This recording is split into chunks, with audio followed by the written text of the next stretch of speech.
Your home. The Great Africa House right here in Georgetown, Washington, D.C.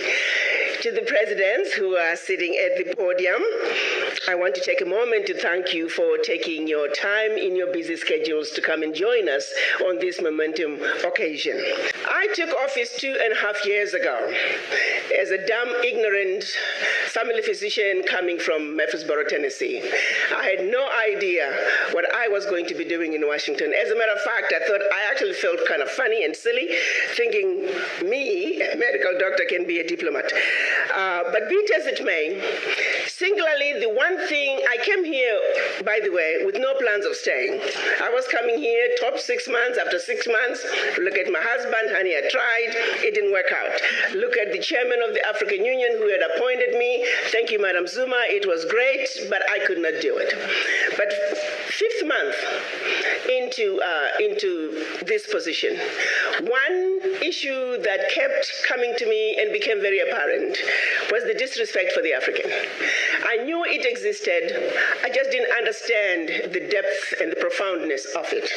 And not only that, as I began to understand it even deeper, I began to also understand its economic implications when it comes to how we are perceived on the world stage, how this simple fact of simply disrespecting the African had serious implications and is at the root cause of why Africa is not able to move forward. And as I went and tried to understand and dig further to say, what is it about us as Black people around the globe? Why is it that we are so disrespected no matter where you go? And I often say, was there a memo sent out to say wherever you go, if you are not a Black person, you see a Black person, you're automatically superior to them, and you have a right to disrespect them? This memo did not miss anybody. It went to non-Black people, but here's the real shocker. It also went to us Black people to say, accept that you are inferior. You automatically take an inferior position. And I'm going to have to tell you something that has become a realization that and this is where I am stuck as I try to understand, how did this message just go through and percolated so through? Now we are on automatic pilot. It's almost as if we've undergone a genetic mutation. We don't even have to be told. We pass it on to our children. Have you ever wondered, of all the colors on earth, why were 2 colors chosen? Black color and white color. Follow me on this one. You take a white color, you're associated with Jesus Christ. You're associated with the angels. You're associated with purity and everything wonderful and everything desirable. And then you take a race that's not even white and you say you are white. Yes. And then you take another color. You're associated with the devil. You're associated with everything undesirable. I've never seen a bank robber wearing a white mask. All the villains on movies are black. Everything undesirable is black. And then you take another race that are not even black and say, you guys, you are black. Yeah. Now go at it. Speak, my sister. As we Black mothers are trying to raise our children in our own homes, as much as we try to tell them that you're black and you're beautiful, guess what? The minute they step outside the door, the messages are completely different. A barrage of subliminal messages telling our children that that which you represent is horrible. How do we fight against that? How do I tell my granddaughter that you're black and beautiful, but the world tells her otherwise? The voices echoing her blackness as a symbol of everything undesirable are much, much louder than even we Black mothers, we come together, we can never drown those subliminal messages. They were all by design. Let me take you to the beginning. Certainly for Africa, your continent. Because as we gather here today, as we try to strategize, as we try to create those linkages between those Africans away from the continent and the Africans on the continent, we must understand, how did we get here? And for Africa, it starts with that monumental decision when the colonizers, came together in Berlin in 1884. And let me say, prior to 1884, they were coming to Africa in a haphazard way. They had started with slavery. And then when they felt like they needed the slaves to stay on the continent, they say, oh, we no longer believe in slave trade. Let's stop it. No. It was really just another way of saying the labor is needed on the continent. Let's keep the monkeys on the continent so we can continue to exploit them. So 1884, they met in Berlin to organize themselves so they can effectively loot from the monkeys. They did not meet in Berlin to see to it that Africa would prosper. No. Let me repeat. The colonizers met in order to see to it that your Africa, our Africa, and her children, not only on the continent, are forever defeated and dominated. That was 135 years ago. The manner in which they did it, they took out the map of Africa while the Africans were sleeping, minding their own business. Started to chop up your continent into the tiny little countries that we see today. The bigger and more powerful a kingdom was, the more countries that came out of it. Not only more countries, but these countries were given to different colonizers who spoke different languages. Let me bring it home for a second. Pretend you're driving from Zambia, you're speaking English. Pretty soon you're in Angola, you're speaking Portuguese. Then DRC, French. Equatorial Guinea, Spanish. Southern Cameroon, French. Southern Cameroon, English. Northern Cameroon, French. You are now in Nigeria, English. Hello. These were the same people. Prior to 1884, we were powerful, amazing kingdoms with well-established educational and religious systems. If the truth be told, we had the civilization. We were the civilized. They were the devils, the uncivilized ones. They set out to take everything that symbolized civilization in Africa. To this day, they're still refusing to give up those relics. If those relics were not that good, why are you keeping them? We were way ahead of them in our civilization. They set out to destroy us. And Berlin Conference put the nail on that coffin. So they gave Djibouti the same sovereignty as the United States. They gave Burundi the same sovereignty as China. They gave Togo. You see, the EU realizes individual little countries, they can't survive on the world stage. So they come together as the European Union. Now picture this now. So they cut up this Africa into the tiny little countries, small economies that could never survive on their own, but gave them the same sovereignty as the big boys. So that way, when the little bitty countries go to the world stage for the purposes of development and discussing trade, they're wannabe boxers who are being thrown into the heavyweight boxing ring every day. How do you put China in the same boxing ring with Eswatini? Eswatini has 1.2 million people. China has 1.4 billion people. And you put them on the same stage and say, go at it, negotiate. Are you with me? Yes. This is insanity of the highest order. How have we allowed this carnage to go on? When Eswatini is thrown in the same boxing ring with China and Eswatini collapses before Eswatini even gets on the stage, the world says, well, Eswatini, what's wrong with you? Why can't you take care of your people? Well, China came in and said, Eswatini, give me all your gold or else. And if Eswatini does not agree, they just go on next door to Lesotho and give Lesotho an extra $1.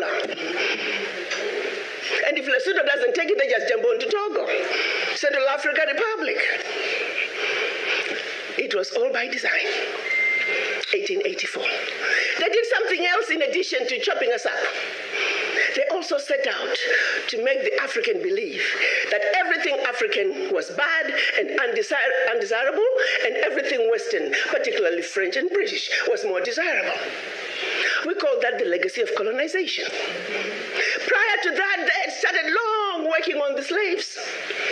Make them think everything about them, forget anything about Africa. Where you come from is a horrible place, diseased and dying people, constantly at war with themselves, uncivilized. Cut out any communications with them. You need to just know what we tell you. And we call that the legacy of slavery. So that's where you look at where we are today. 135 years later, a system that was put in place to see to it that Africa and her children are forever defeated, that Africa is forever exploited, remains in place today, alive and well. And we sit here and we ask ourselves, why isn't Africa moving forward? Why does Africa continue to be taken advantage of? Well, I'll tell you why, very simply. Until Africa comes together as a continent speaking with one voice, one continent, one people, nothing, and I repeat, nothing is going to change. As individual little African countries, we are wannabe boxers. We will never make it fighting against the heavyweights. We must speak with one voice. Yeah. And this is exactly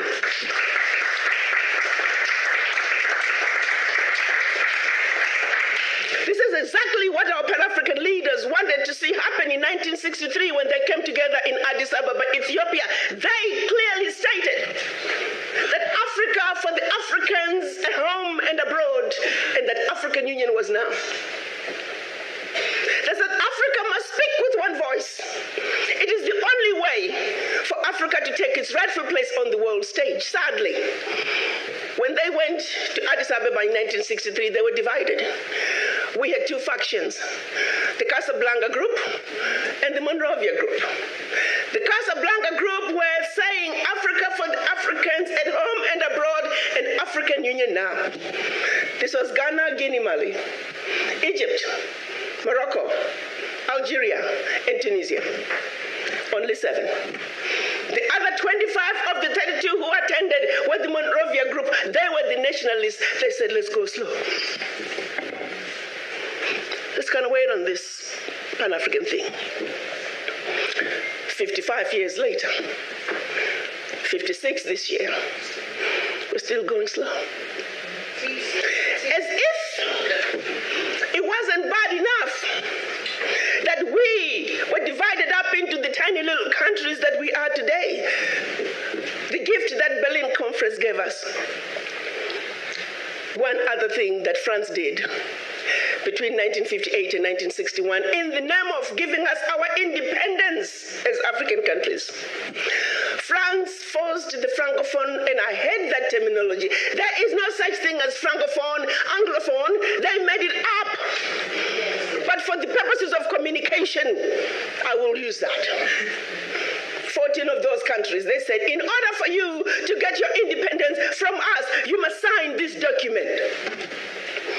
You thought they could have found a better name for the document. The document was called the Pact for the Continuation. I repeat, the Pact for the Continuation of Colonization.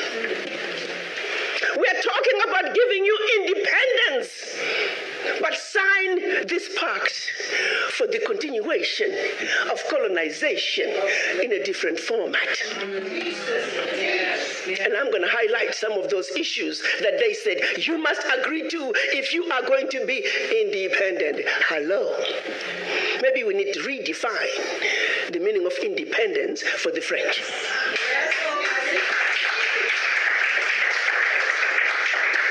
First, France said, you see, you monkeys, you don't know how to manage your money. We're going to demand that you deposit 85% of your bank reserves with the French Minister of Finance, under the French Central Bank, under the control of the French Minister of Finance. France is then going to take your 85% bank deposits from each and every one of you. Deposit those funds in the French stock market under the French name. And you may or may not know the returns. Today, as we speak, the latest figures are saying for every 14 billion that France invests in the stock market from Africa, they are realizing upwards of 300 billion in return. Every year in, year out, because of these deposits from the African countries, France is taking out of Africa over $500 billion. Now figure it out. For every 14 billion, the returns on the investment are over 300 billion, and they are taking over 500 billion. So in actuality, France is taking out of Africa trillions of dollars year in and year out from us poor people, Africans. Back to the pact. So should you want to access some of your money that you have deposited with France, you have to submit your country's financial returns. And if approved, you get to get it as a loan. You can only access up to 20% of your money year in, year out as a loan at commercial interest rates. Your own money. As if that was not enough. They said all your minerals discovered, yet to be discovered, all your oil discovered, yet to be discovered. France and French companies have the first right of refusal. If there's anything left over that the French companies do not want, your people might have. To this day. They said you will only use the currency that we created for you because you're special Africans. We call it the CFA. There was the Central African CFA and the Western African CFA, same animal. And that France is the only one that can print it for you. 1958. Fast forward. They're still printing it for us.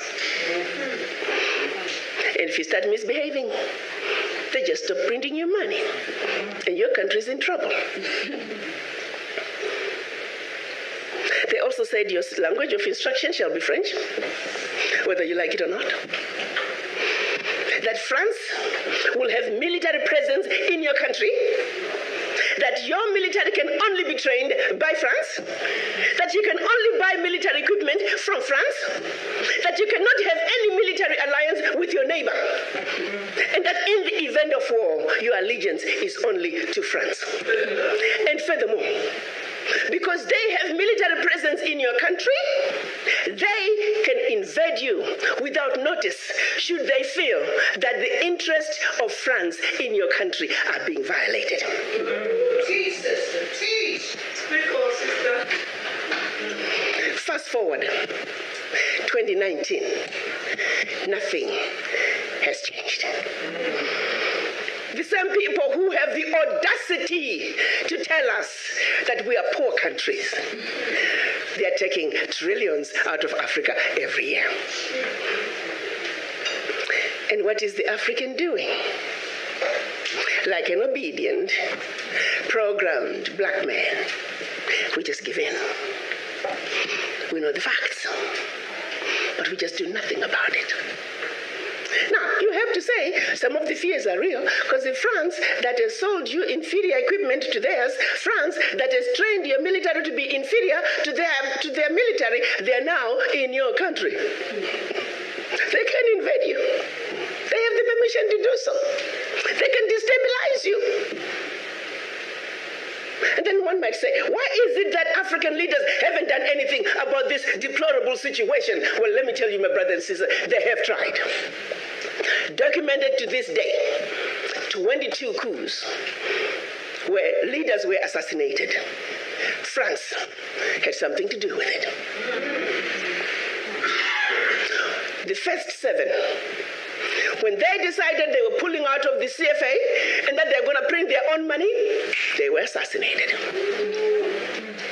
Every time an African leader has tried to do what's best for their country, they were assassinated. Majority of them aided by France.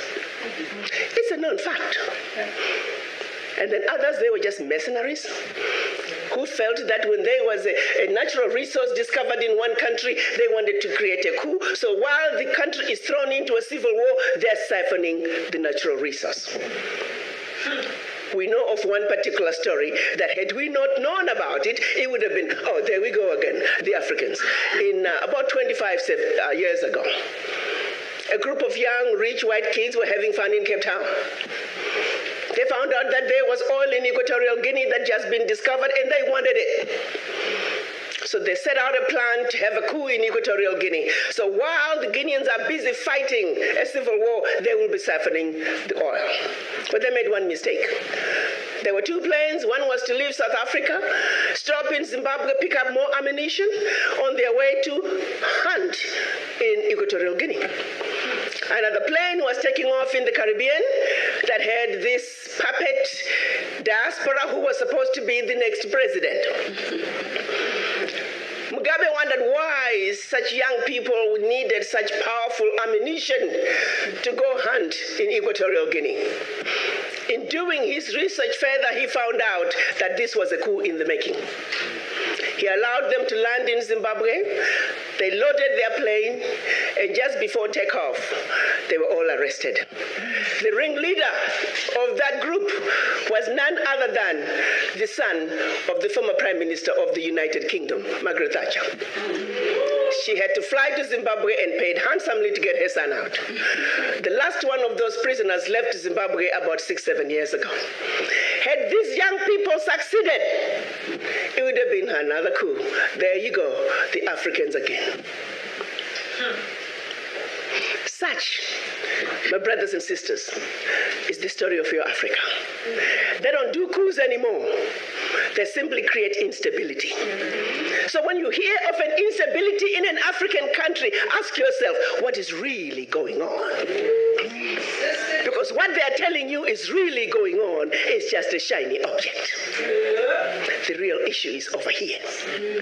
And you need to stop before you start being used as an instrument of your own self-destruction. They want to throw to you, our African leaders are corrupt. I just love that buzzword. Remember what I said, we need to define some of these words for them. Do you really want to know what corruption is? I like to think as black women, and we're going to talk about us black women here. We're smart people. There are two thieves. One is carrying a briefcase with $50 billion, which is what they say, oh, gets out of Africa every year for corruption. And by the way, they only tell you the 50 billion gets out of Africa. They don't tell you where it's going. You see, corruption is a team sport. We want all players. We want all players to come to the table. Okay, fine, we give it to you. 50 billion is going out of Africa. And then there's another thief over here with a briefcase with 500 billion sisters. Which one should we go after first? Wow. They want us to spend time. I am not saying we should not talk about corruption out of Africa. Don't get me wrong. Yes, we must talk about the thief carrying the $50 billion, but we must also not forget the thief that is carrying 500 billion.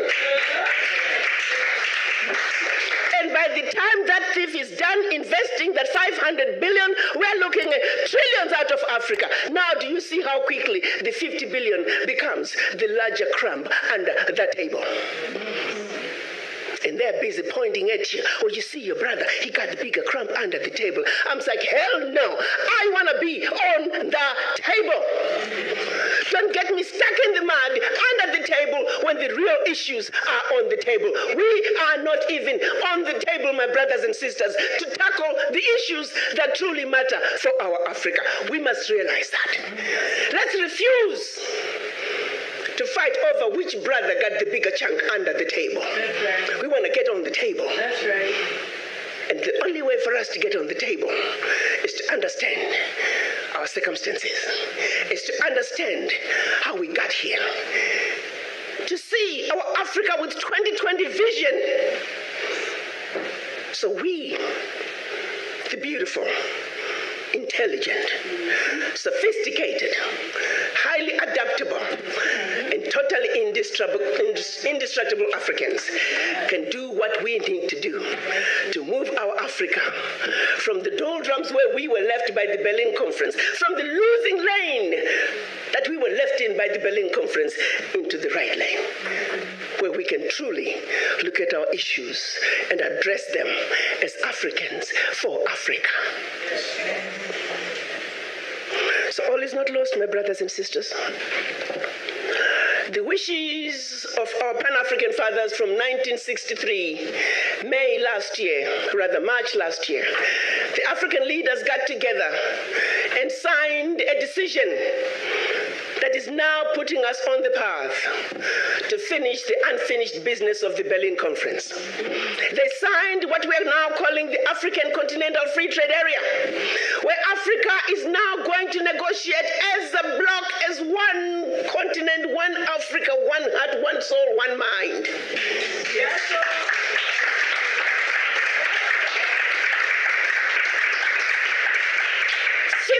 African heads of state signed that agreement. We only needed 22 to ratify.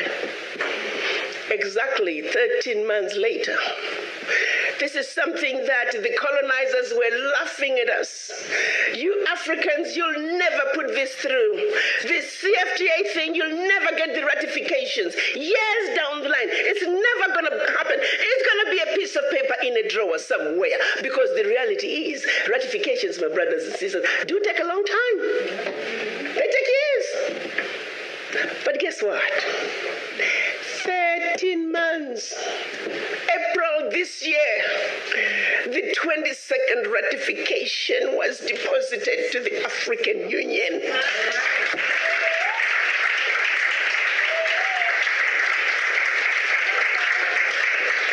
We're now sitting on 23 and more are coming. Because you know what? The sleeping giant is rising. The sleeping giant has found her teeth, and you recognize, let me underscore, the sleeping giant has found her teeth. Yes.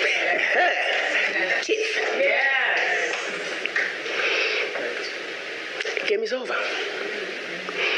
When I speak to businesses in this country, my mandate is to see to it that Africa and the United States are the best partners the world has ever seen. America, the United States, and the Americas is the only region that has a heritage connection to Africa. And it is for that reason, in particular, that I'm on a mission to see to it that the marriage between Africa and the United States is the best marriage the world has ever seen. It is a marriage that's going to give birth not only to many children, but many beautiful children. I'm a woman on a mission. Yes. Yes. And that's why